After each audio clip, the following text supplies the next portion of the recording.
Fellow Zimbabweans, mark your calendars and hide your excuses because Blessed Geza has just circled October 17, 2025 in bold red ink. For him, it is the D-Day. The day Zimbabwe will once again rise to remove a man who, by Geza's measure, has long overstayed both his welcome and his usefulness. Geza's message was as thunderous as it was familiar. Mnangagwa must go.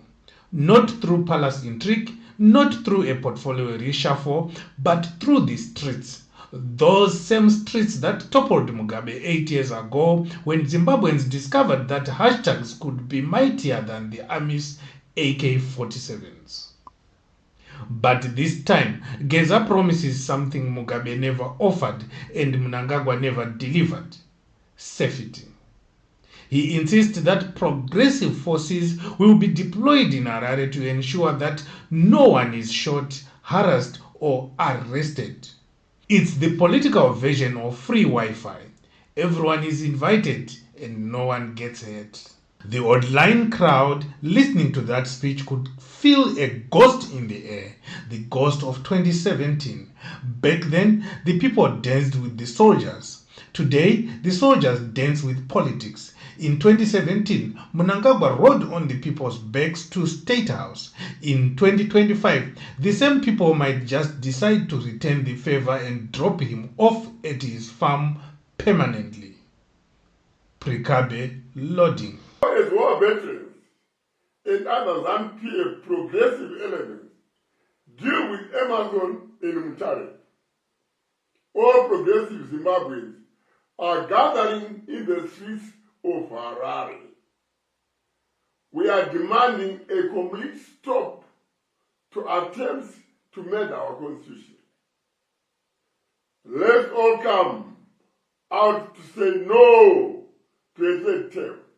Let's stand against ED for butchering our constitution.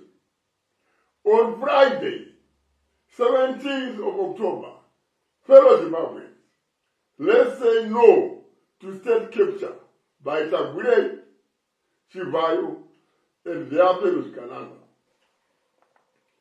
Let's say no to the looting of our state resources when civil servants are poorly paid. Let's say no to state capture. Let's say no to the looting of billions of dollars when our people die in hospitals without medication, when our women give birth in open spaces. Taramba, nyika ino haisi ya Emmerson, mudzimai wake kana zvigananda. The promise of no violence sounds like music to ears tired of sirens and tear gas. But Zimbabweans know better than to trust lullabies during storm season. Our rulers are professionals at turning peaceful protests into national security briefings. If Geza's progressive forces are real, then we may be witnessing the first organized civilian movement that openly claims protection from within the state itself. A bold hint that not everyone wearing a uniform still salutes the same man. Still, questions remain. Who exactly are these progressive forces? Retired generals with itchy consciences? Disgruntled cops tired of arresting vendors instead of thieves? Or perhaps young, tech-savvy patriots who realize the real revolution happens live on TikTok? Whatever the answer, one thing is clear. Geza has just thrown the loudest political grenade of 2025, and everyone in ZANU-PF headquarters is pretending not to hear it. Mnangagwa's camp, of course, will dismiss this as attention-seeking. They will call Geza an agent of regime change, the same tired insult they throw to anyone who can spell accountability. Yet, deep down, they know the ground is shifting. A government that once survived on fear is now sustained only by propaganda, and propaganda, like cheap cement, eventually cracks.